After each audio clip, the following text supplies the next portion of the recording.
Welcome to Coburg Historical Society, Fiona. We look forward to hearing your talk and seeing your images and videos. Thank you so much, Marilyn. That was a lovely introduction. Can you all hear me okay? Yep, perfect. There's lots of friendly faces that I can see here, and lots of former Kodak staff who have joined us tonight, which is fantastic. So welcome to everyone. I'd like to acknowledge the traditional owners of the land on which I'm speaking to you from tonight, and of the land that I'm speaking about, the Wurundjeri Woiwurrung people. I would like to pay my respects to their elders, past, present and emerging, and to Aboriginal elders of other communities who might be watching tonight as well. I'd like to thank the Coburg Historical Society for inviting me to speak tonight. It's a pleasure to share my knowledge of Kodak with the local community and the broader community. I look forward to working more closely with you as well, because I know you have a bit of Kodak material in your collection too, and I'd love to go and visit your Bluestone Museum soon, so I'll keep my eye out for that Sunday that you're open. Thanks also to the Royal Historical Society of Victoria and the Moreland Library for enabling me to present on Zoom tonight, as well as in the library itself. It's fantastic to enable so many more people to come than would have fitted in the room, and I know there's people who are tuning in tonight from the UK and the US, so welcome to you. If you're interested in popping in the chat where you're from, that'd be great. And if you're a former Kodak person, would love to kind of keep track of that a bit later on. As Marilyn said, I won't be able to look at the chat much during the talk, but afterwards, let's take questions and I'll be happy to have a chat with you then. Now, as you know, my presentation tonight is about Kodak's manufacturing history. From the middle of the 20th century through to the early 21st century. So this is actually a pretty enormous history. There's a lot to talk about, and I'm also going to have to leave a lot out, unfortunately. So in the next 45 or so minutes, I'm going to be drawing some broad thematic arcs across the history of Kodak, providing some chronology and giving you a lot of narrative. I will also be sharing, move on to the slide there, the Museum Victoria's Kodak Heritage Collection with you. I'm going to weave together oral histories, documents, photographs, and moving footage from the Kodak collection. I'll present a selection of stories that offer some insights into Kodak's history. The voices of people directly involved with Kodak will be a focus of these stories, and some of them are in the audience tonight, so thank you for coming along. We haven't been able to present tonight all the stories that we've made, but certainly a number you'll see tonight. And it's a sneak peek of some of the stories that we'll be publishing onto our website soon.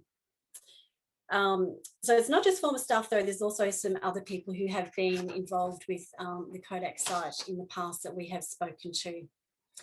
I've drawn on the research of several former colleagues in tonight's presentation, and I'd like to thank them for their contributions. They are Georgia Knight, Hannah Perkins and Leslie Alves. I also want to thank Hannah Perkins, Jeremy Pritchard, Jane Manilak and Rob Zagaro for their work on the digital video stories that I'll be showing you. Okay, so if you're joining me tonight, you probably already consider that the Kodak story is an important one. Most people, Kodak have been pervasive in the realm of visual culture for over a century. Most people have had access to a camera to document their world. And more than likely, if you were taking photographs before the end of the 20th century, you probably used Kodak film and a Kodak camera. I think I can see a few people nodding along there in the audience. But more broadly, from an industrial and economic point of view, Kodak has been an important manufacturing business in Australia. The company generated considerable revenue, and locally, as the largest factory in the city of Moreland, it contributed significantly to council through their rates. Kodak Australasia were also an important participant in global commerce. They were a key subsidiary in the international network of Kodak subsidiaries, and one of the few outside the US that actually made film and operated a research laboratory. Kodak were a significant employer in Coburg with thousands of people on their staff at its peak, and they were quite a progressive employer, eliciting great loyalty from its staff And Kodak have also been a significant technological and scientific innovator. And they've played a key role in training and development in Australian manufacturing and in Australian practice of photography. So as I mentioned, I know there's some former Kodak staff watching tonight and lots of Coburg residents for whom Kodak means very much. It was such a central part of people's lives for so long, and the factory was a well-known landmark in the suburb. The history I'm discussing tonight is a very recent history, very recently lived, and much of it might be familiar to you, especially if you've worked at the factory. So I hope you enjoy seeing the factory brought to life again through the images and videos that I'm going to show you. And you might learn something new that you didn't know about Kodak as well. And hopefully you'll discover this rich collection that we have at the museum. If you're new to the story of Kodak and Coburg, then I hope you leave tonight learning a little bit about the manufacturing of photographic goods in Australia, and enjoy the beautiful visual record that we have for Kodak. Excuse me. So I mentioned that I'm drawing on the Kodak collection quite heavily tonight, and I just want to give you a little bit of detail about this before delving into the history of Kodak itself. So the collection is very extensive. It's over 40,000 items and is both locally and nationally significant. We acquired it formally from the company in 2005 after Kodak closed down the factory, and you can see these slides showing us packing up and then back in the museum with that amazing museum preservation quality storage. But in addition to the corporate holding, we have also acquired an important collection of material, about 1,500 items from about 100 individual former Kodak staff. And we've processed the collection with a lot of help from staff at the museum and volunteers over the last 16 years. So thank you for your contribution. If you're one of those people in the audience tonight, we've really appreciated it. The collection includes over 30,000 images, which is a lot, images in different formats that show life at the Kodak factories in Abbotsford, Burnley and Coburg, and at Kodak retail outlets around Australasia, as well as almost 6,500 business, marketing and trade literature documents. There's a large collection of advertising and promotional material and about 3,000 objects, big and small. And these relate to manufacturing, including Kodak products, of course, as well as documenting workers' lives and their social lives as well. And almost 800 audio-visual items, such as 16mm film, videotapes, audio tapes, and the oral histories I've mentioned. I want to talk a little bit about the oral history collection we hold. We have developed a network of over 150 former Kodak staff and other people related to Kodak's history. And we recorded oral histories for the museum's collection with about 50 of those people. The oldest interview subjects were two sisters who were 92 and 88 years old when I interviewed them in 2012, which was incredible, really. They started work at Kodak's Abbotsford factory in the 1930s. So the remaining interviewees span the decades up to the closure of the factory. However, we are a little bit underrepresented in interviews with factory workers who experienced the 2004 closure, especially those on the floor in emulsion making and coating. So if you were at Coburg when the closure was announced, and regardless if you worked through to the final shutdown or not, and if you'd like to share your story with the museum, I welcome you to contact me via email. You can see the email address here on the slide. I'll leave that up for a minute. Otherwise, the Coburg Historical Society will pop that out on their Facebook page after the lecture. So have a think about that and let us know. We'd like to interview a couple of people to get a few more details. Okay, let's jump into some historical details about Kodak in Australia. If you've been wondering what the factory looked like, here it is. It was a large mid-century factory, a modern industrial complex located in the northern suburbs of Melbourne, as you know. It was officially opened in 1961, although, as I'll discuss a bit later, it was constructed in stages with occupation of certain buildings starting in 1959 and site construction actually going all the way up to the late 1970s. The Coburg property was a greenfield site that allowed Kodak room to build and expand, somewhere to suit their specialised industrial needs and their growing production demands and customer demands. This new factory replaced the existing factory in Abbotsford, which you may or may not know about, as well as their satellite site in Burnley eventually. The Abbotsford site, by the time Kodak moved out to Coburg, was over 70 years old, and it showed. The company's success meant that it grew quickly in the first decades of the 20th century, and Abbotsford could no longer meet the company's requirements. So I'd like to go back briefly in time to the origins of the Abbotsford factory.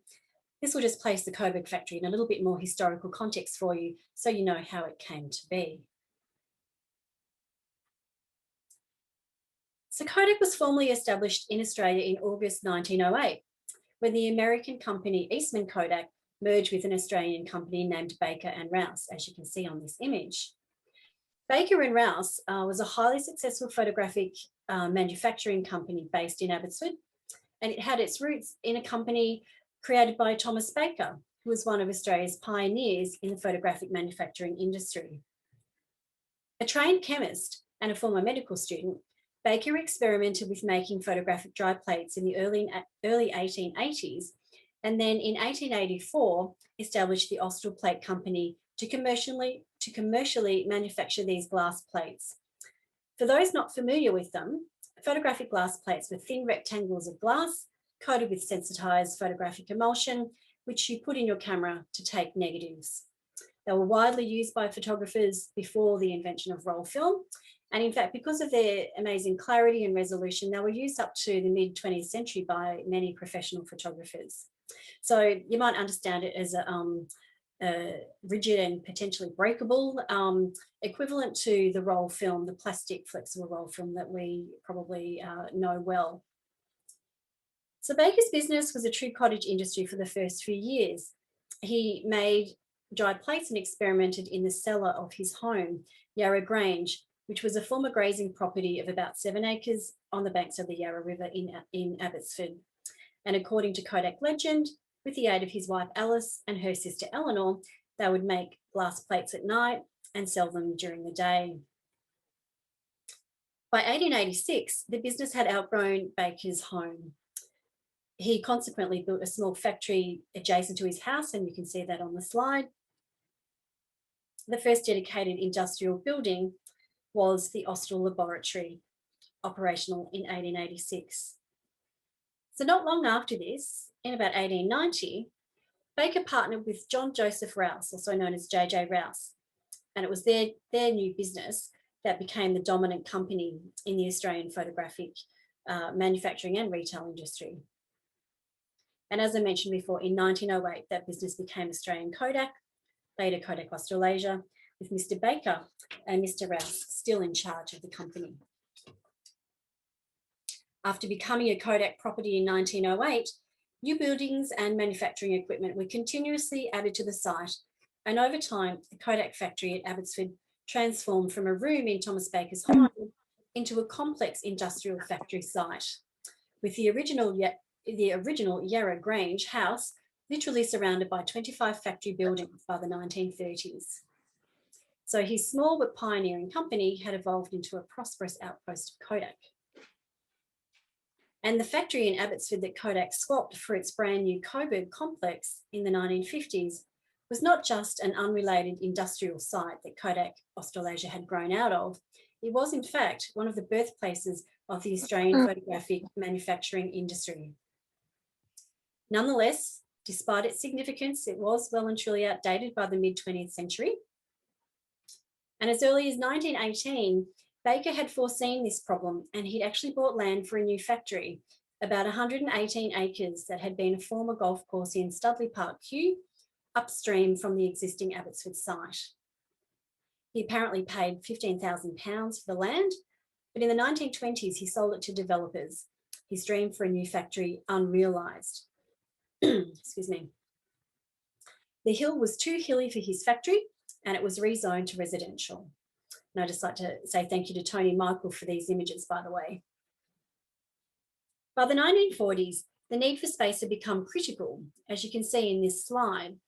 Despite reorganising and streamlining production in existing buildings and squeezing in new buildings wherever they could, Abbotsford was bursting at the seams. Some of the reasons for moving I've already mentioned, but also they were quite vulnerable to the Yarra River, which was prone to flooding, and their antiquated facilities and the desire to have all their operations on the one premises just really pushed them on. And so an extensive search was undertaken for an appropriate site. And finally, in May 1943, Kodak bought a new parcel of land to build their factory on, the Greenfield site in Coburg on the northern outskirts of Melbourne, as we know, about 8 kilometres from the CBD for anyone who's not from here. It was comprised of farmland with a creek going through it and was surrounded by private residences, shops and a school with existing roads and power infrastructure connected to it. The classification of Kodak's modern factory design and its environmental impact as light and clean rendered Kodak a welcome addition to the suburb from the perspective of the local council and residents. Now, it's a bit of a convoluted history, but over the following years and decades, Kodak continued to buy up neighbouring land parcels. Some local residents offered their land to Kodak to purchase, while others were strongly resisting the request to buy, resulting in lengthy consultations. Kodak also negotiated land exchanges with both the Housing Commission of Victoria and Coburg Council. That was in the late 1970s with the council. And in the 1960s, additional lots of land, including property to the west of Edgar's Creek along Newlands Road, were purchased and set aside for future development. By the time construction started, the site included 100 acres of freehold land, or about 40 hectares. Kodak occupied land extending from Elizabeth Street in the east to Newlands Road in the west, with the site divided into 2 distinct areas divided by Edgar's Creek, across which a bridge was eventually constructed. East of Edgar's Creek, the site comprised of about 20 hectares and was bordered by Boyne and Ronald Street in the south and Tilly Street in the north. To the west of Edgar's Creek, the property was approximately 16 hectares in size, according to Kodak documents in our collection. Although I've noted when the factory closed and when it was sold off, it was described as 7 hectares, with that difference presumably caused by the various land exchanges that happened previously. So some of the land earmarked for the Kodak factory in Coburg was well known in the district as Mackay's Dairy Farm. A former Kodak worker, Trish Lobb, then Trish Griffiths, lived just a few streets away when she was growing up and remembers Mackay's farm from her childhood. I'm now going to play you an excerpt from a digital story that we produced, drawn from an oral history that I did with Trish in 2012, and images from the museum collection.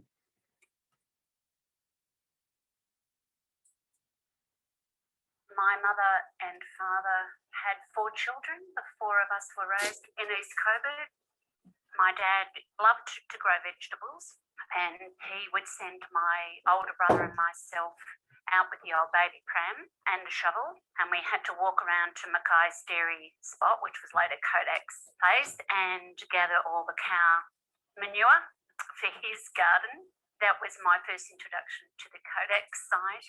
And also, Fridays was fish and chip night in our house, and there was a little group of shops in Elizabeth Street facing Mackay's Dairy Farm, and there was a little track that you could get through the barbed wire fence and cut across, which shortened the journey quite a bit. And to save our fish and chips getting cold on the way home, we would hurtle across there hoping that a bull or anything wouldn't chase us, as the imaginations of children used to grow wild. So that was my first impression of where Kodak eventually sat.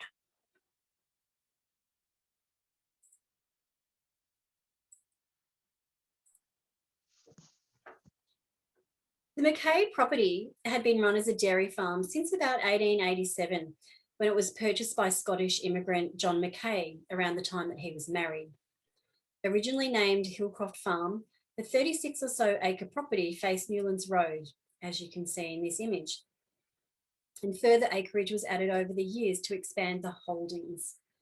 John Mackay's youngest son, Alan, remained at the farm milking the cows, and when his brothers went off to operate milk delivery runs and other pursuits, In 1928, he eventually bought the farm from his father. After milking, Alan would send the milk over to his brother Andy, who had established Mackay's Dairies on the corner of Geek and Sutherland Street in Coburg, where the milk was processed and delivered to customers.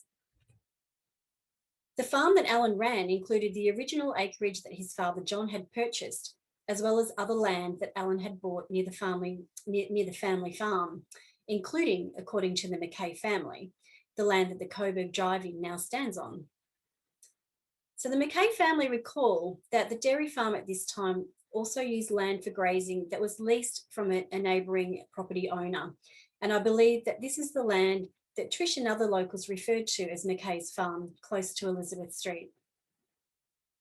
However, the Newlands Road part of the farm that the Mackays owned was also transferred to Kodak. It was sold by the Mackays in the mid-1960s for Kodak to build their new distribution centre on. And this land was actually leased back to the Mackays until Kodak needed that land in the late 1970s. The gradual erosion of Mackay's farm as Kodak took up land for its factory was a classic example of the shift in the identity of Coburg by the mid-20th century, from agricultural to industrial and residential. Mackay's is just one example though. There were piggeries and other agricultural enterprises as well, I believe, on the land that Kodak took up, which deserve further investigation at some point. And this nexus of farm and industry on the outskirts of the city is a topic that I find really fascinating, and I could speak more of Mackay's farm, but it's a topic I won't go into too much more detail tonight. Now, the various sales and leases of property between farmers like the Mackays, government bodies, and Kodak weren't the only transactions relating to the land that Kodak built its factory on. The site was originally the land of the Wurundjeri, the Woiwurrung people. Over 100 years earlier, after European settlement, the first dealings on this land were actually transactions in dispossession. Having had a connection to land across Melbourne that could be traced back over 40,000 years, the traditional owners were displaced as colonial settlements enveloped vast tracts of land in the late 1930s. The fertile volcanic plains and abundant resources along the Edgars and Merry Creeks in Coburg had been managed by generations of Wurundjeri people, and they were sought out by the new colonial settlers and became farms and market gardens. By 1841, these productive plains were home to over 350 European immigrants. By the 1890s, when John Mackay moved on to Hillcroft Farm, the local Indigenous people had been largely dispossessed for over 50 years. And by the 1950s, when Kodak moved onto the site, there was likely little thought of the first occupants. But as historians, it's important to bring attention to all the former occupants of a historic site, to look at the layers of history there and recognise the impacts of colonialism on the land and the people who lived there. And so while we are exploring the story of the construction of Kodak's factory tonight in the mid-20th century, I would like us to keep in mind the people who were on the land before Europeans arrived. Returning to the 1940s though now, it has to be said that despite Kodak's first purchase of land in 1943 and the pressing need for more space and modern technology, there was still no progress on the new factory for well over a decade. I'm unclear as to the exact reasons for this. There might have been something financial or regulatory, and we might find that out with further archival research down the track.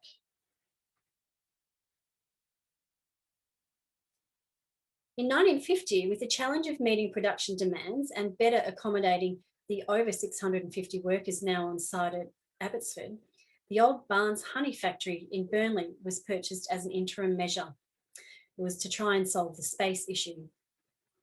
Burnley operated as a professional black and white photo finishing laboratory and as a photochemical department, which was named, I think rather poetically, the powder and solution department. However, despite Burnley's usefulness, Kodak could not delay developing a new factory site any longer, and in the late 1950s, the development finally began. In 1957, Kodak called for tenders to develop a new factory.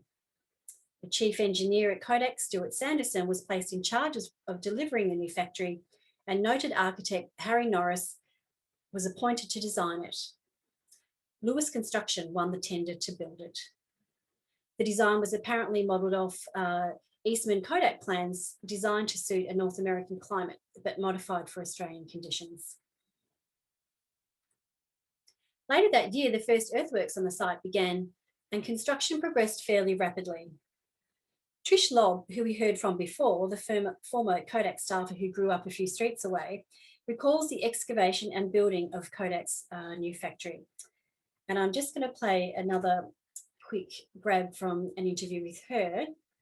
As a child, we watched the Kodak buildings. As a child, we watched the Kodak building start, the excavation of Mackay's dairy farm.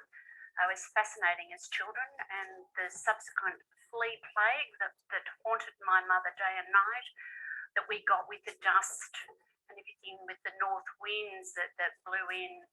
I remember coming home from school one day with my mother in desperation with 2 inches of dust all over her bedspreads and things caused by the excavation of the Kodak plot. But fascinating as children to watch it appear and grow.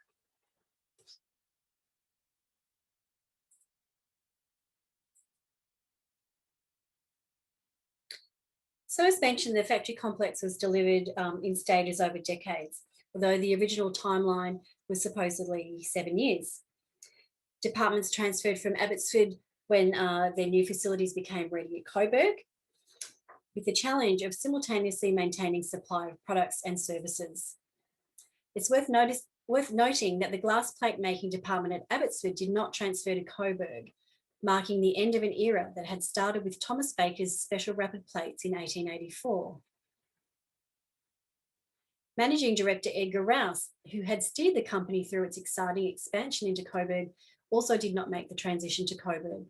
He retired as the first stages of the new factory became operational, although he did remain involved as honorary chairman. Edgar was the son of Baker and Rouse founder J.J. Rouse and had been with the company since about 1906. His departure marked a shift in the company towards a more modern world of business management. In 1959, the first building was occupied on the site. This was the powerhouse, which was integral to providing services to the growing factory. And then after this, the X-ray, sheet film and roll and movie film staff were transferred to Coburg. Just give you a minute or so to absorb that image and all the great detail.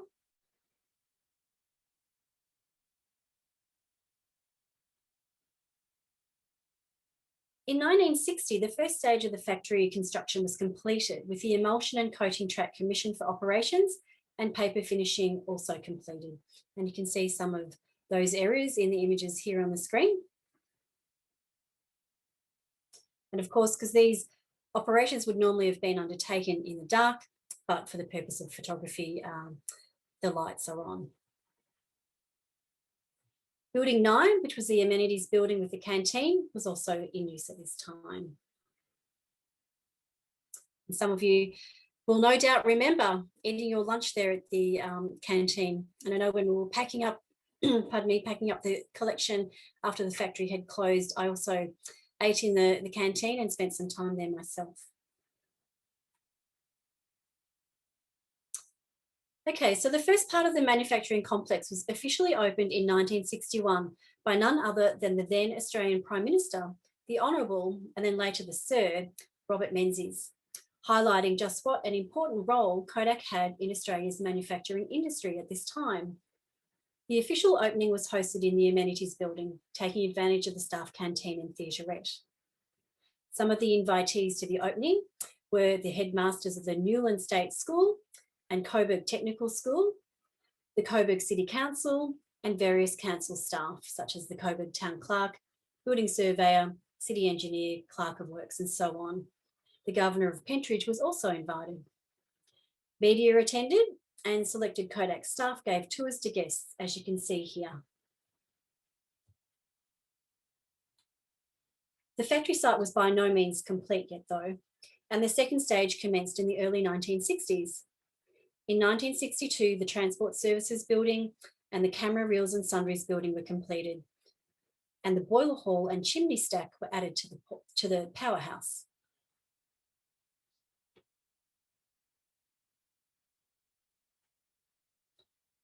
In 1963, the research laboratory was opened and the Registered Office for Manufacturing, Marketing and Finance was officially transferred to the administration building at Coburg, which was also now occupied.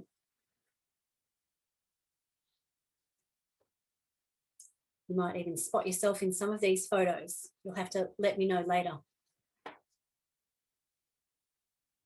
Just 2 years later, the third stage was starting to be completed.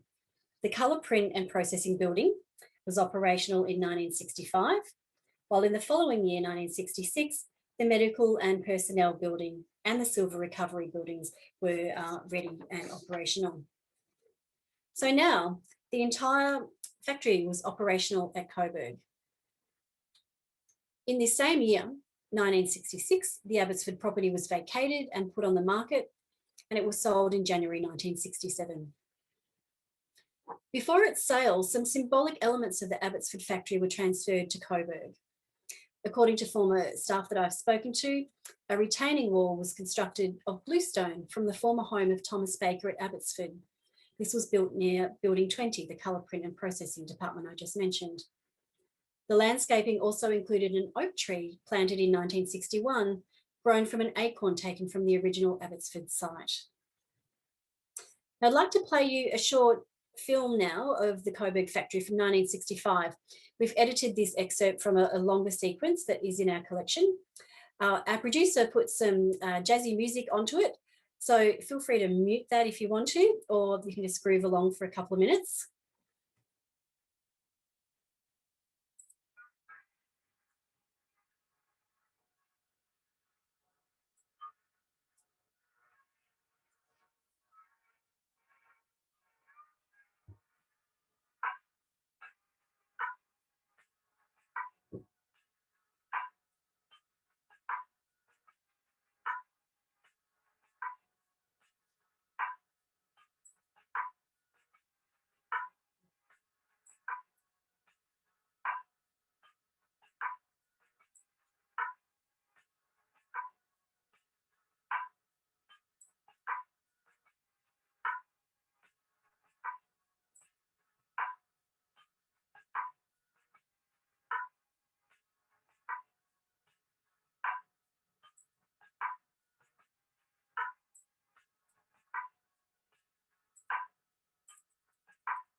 I'm going to leave that there and just move on because I know time is getting away. As you've probably noticed from a lot of the images, the main Coburg complex was considered to be a testament to modern design and thinking. and has been described as specifically displaying an international modernist idiom by the Victorian Heritage Register. During the 1960s, various proponents of modernism came to view, document and celebrate the building. For instance, Melbourne photographers such as Wolfgang Sievers and Mark Strizik, now renowned for their modernist and artistic photography, were commissioned to visually record the finished complex. But the factory was not merely an expression of architectural and industrial beauty.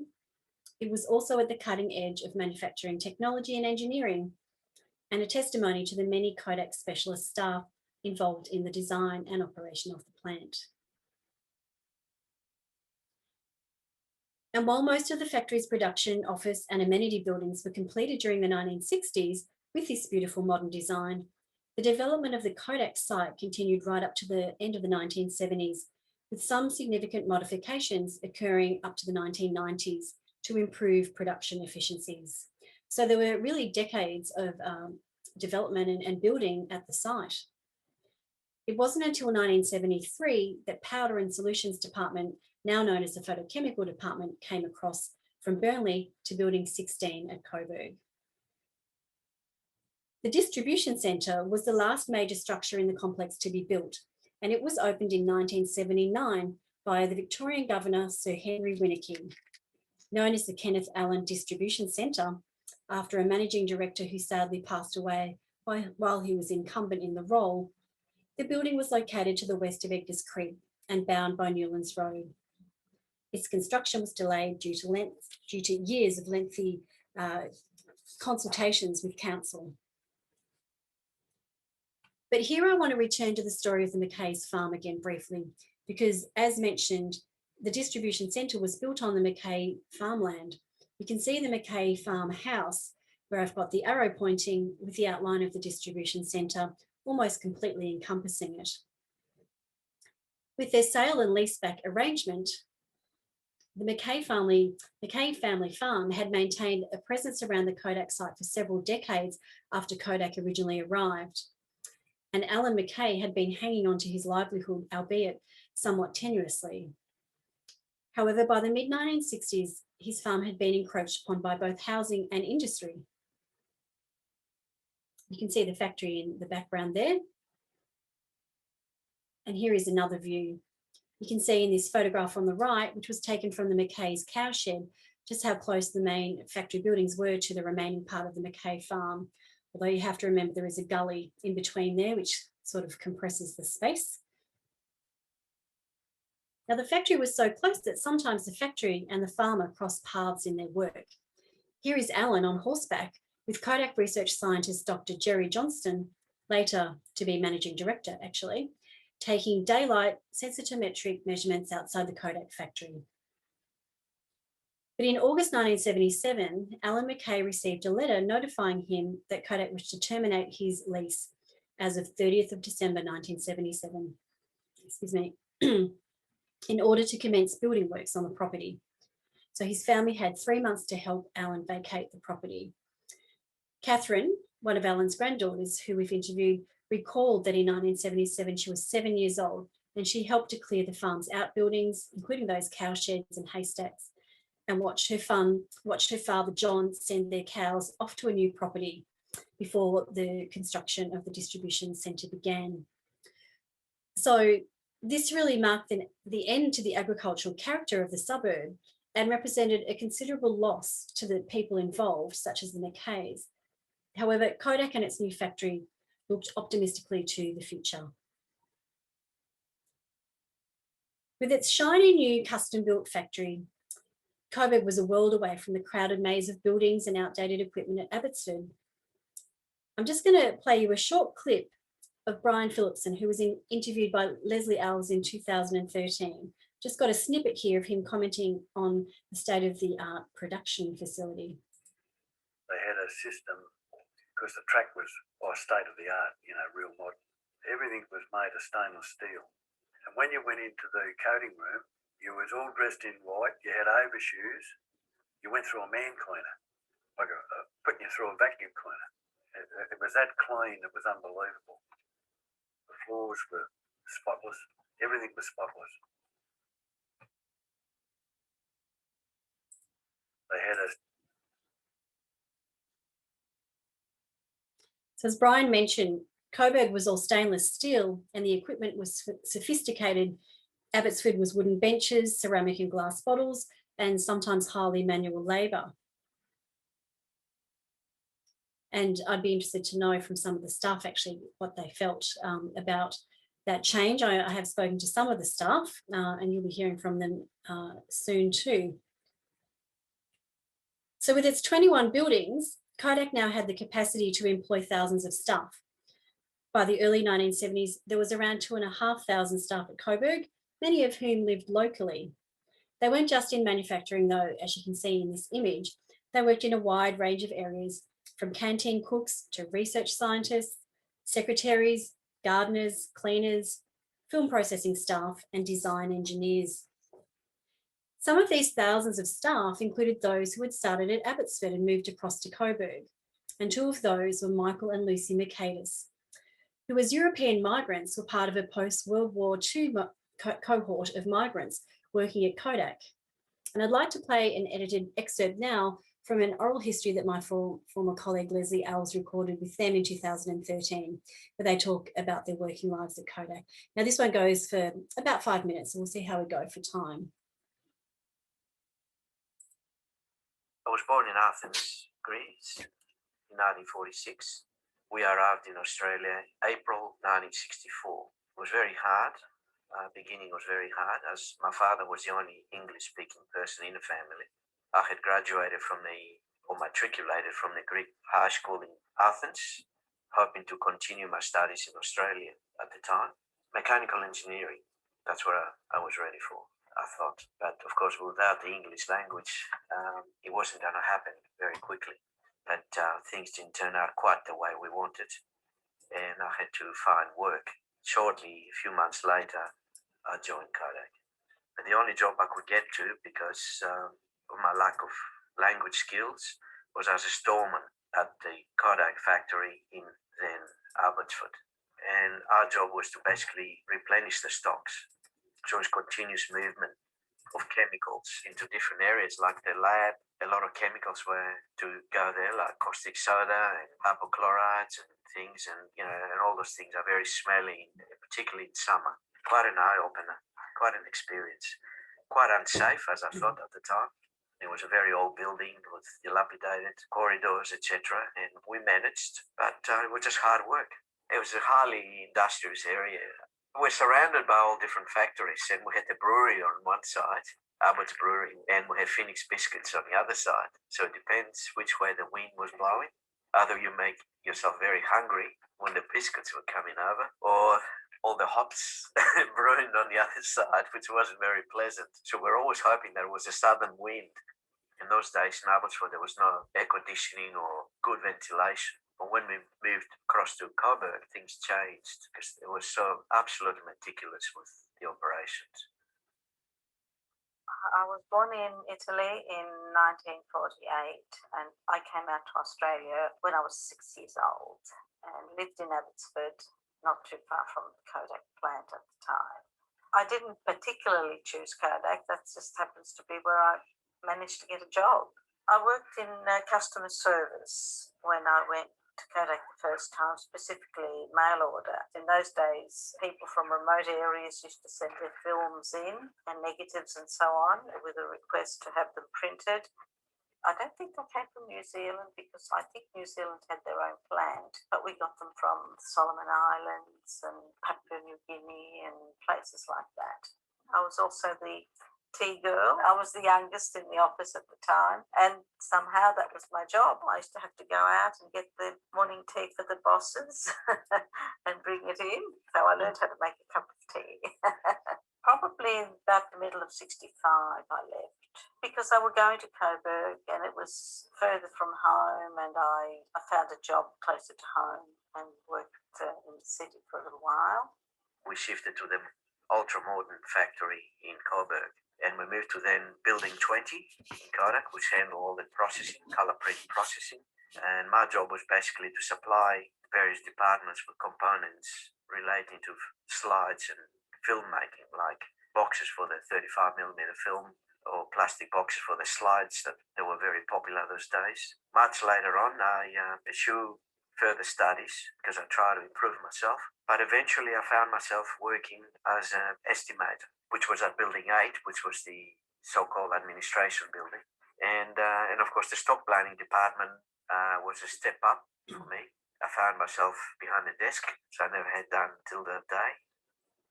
And then in 1967, we went to live in the northern suburbs. So I went back and asked for a job, and I got one straight away. I just walked into the personnel office and I just said, is there anything going? And they said, we've got a job in the office in Building 20. And that was when we met, and then we got married in 1969.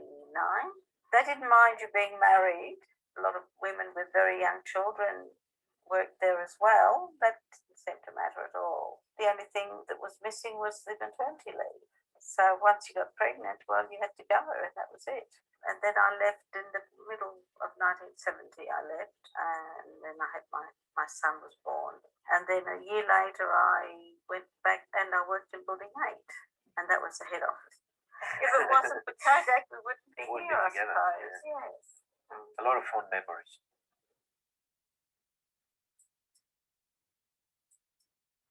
I was born in Athens.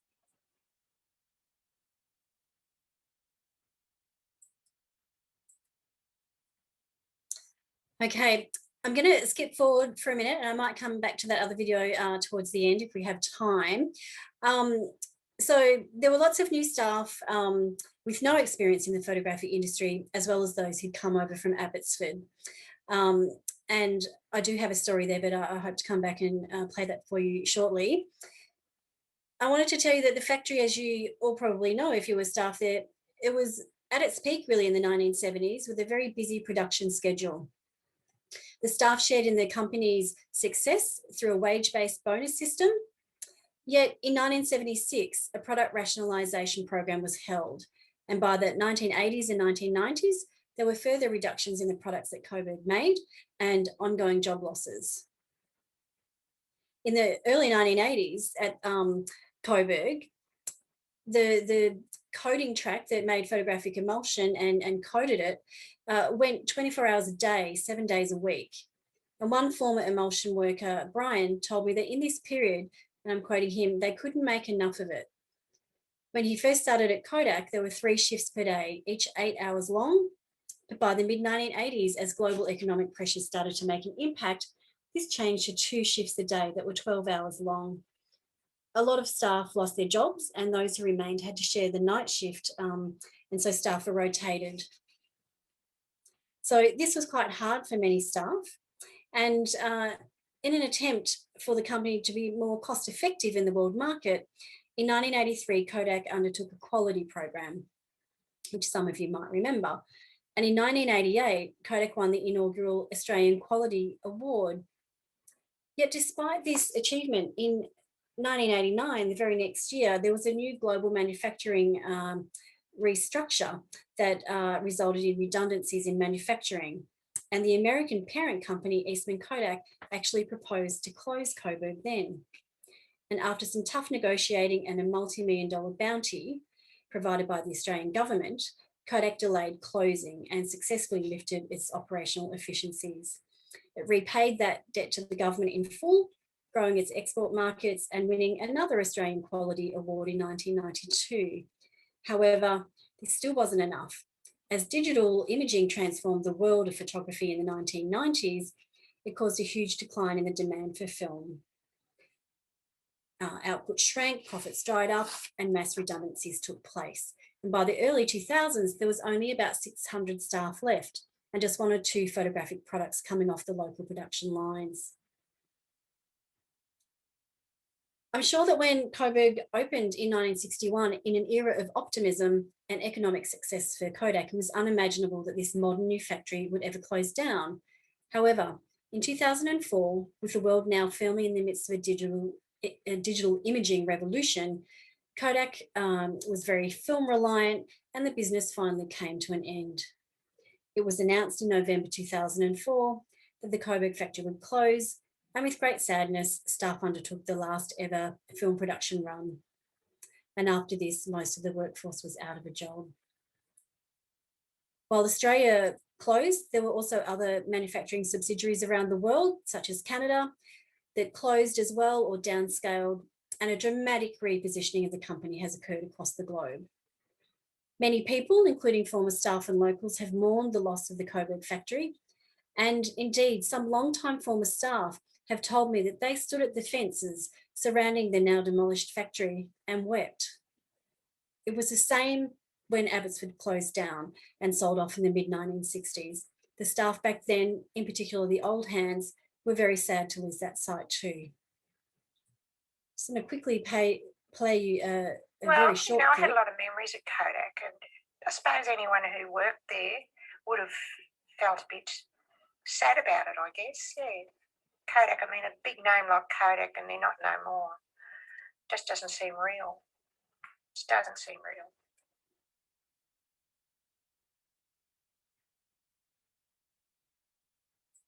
Well,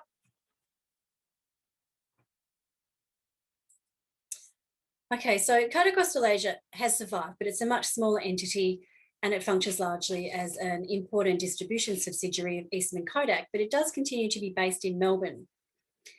However, the factory site in Coburg is now unrecognisable. It's transformed into a housing estate named Coburg Hill, although its streets suggest its history, with their names such as Aperture Street, Snapshot Drive, Portrait Way, Cyan Walk, and so on.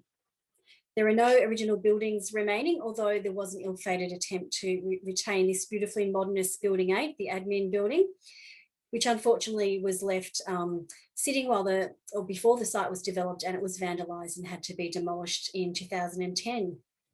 And Peter Bennett was commissioned by the developer of the site to document the site, and in an eerie kind of contrast with this original Wolfgang Siebers photograph, you can see this comparison over time, one of optimism and one of, degradation. What are you doing in there?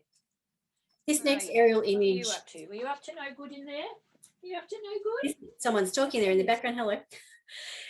This next aerial image of the factory after demolition is also reminiscent of earlier images, in this case, the start of the construction. Now, it's not unusual for a site to move from industrial to residential. It's quite common. There's a term which is greenfields, brownfields, dreamfields in relation to these changes in site use. And it's quite apt for Coburg in this instance. It was once a dairy farm, it became an industrial site, and now it holds the dream of all the people who were living there. I hope you enjoyed listening and watching tonight, and that you've gained a little bit of understanding of Kodak's manufacturing headquarters in Coburg and the rich history preserved here at Museums Victoria. I hope you enjoyed the video stories.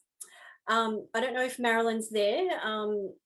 If we've got time, can I go back for a 3-minute video, or should we finish up here? I'll leave it to you. I think it's right here. I think we'll see the video if possible. I can't hear you, sorry. I've unmuted. That's it, I can hear you now. Okay.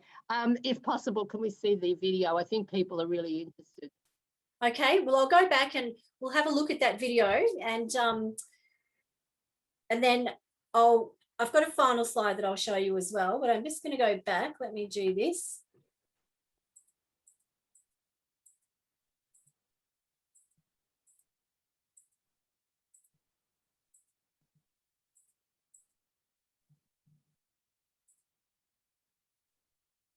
I was born in Melbourne in 1934.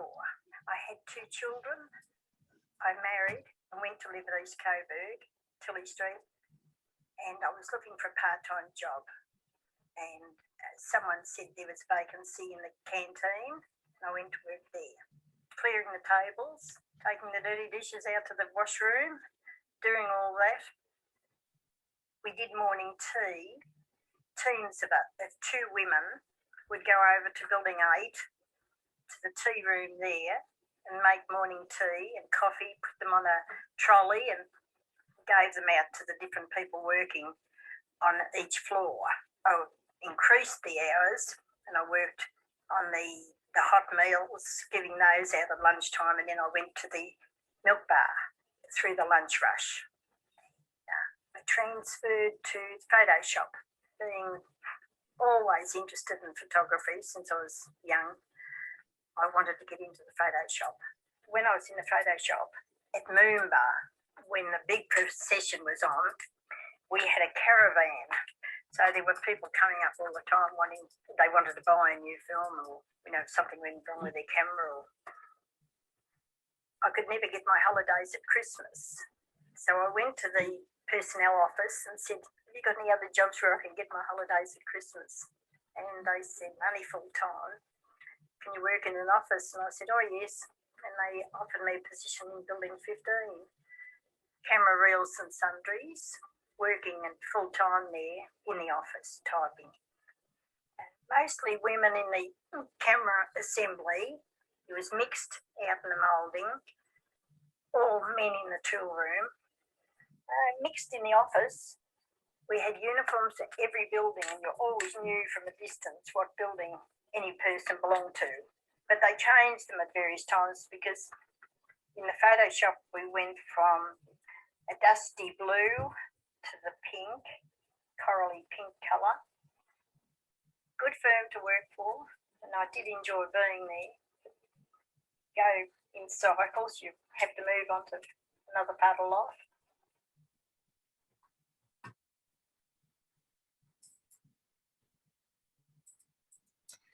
I'm just going to flick back towards the end of my presentation.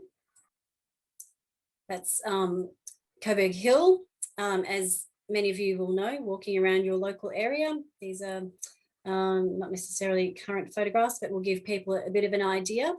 So, you know, it's been an amazing transformation and great, I think, for the community there. But I did just want to let you know, if you wanted more information, the museum has almost 7,000 items on our collections online website. And at the end of June, we're going to be launching a new webpage that will have many of these little digital videos that you've seen tonight. There's many more of those videos that we have that I couldn't share tonight just because of a lack of time. So if you're looking for some more information, please check out our current collections online page, but do come back at the end of June. And once again, I just wanted to say thank you. We really appreciate the generosity that all of the people who've been involved with the collection, with information and being recorded with their story, and donating objects to the collection. It's been fantastic, and you know, we couldn't have done it without you, so I'm very appreciative of your assistance.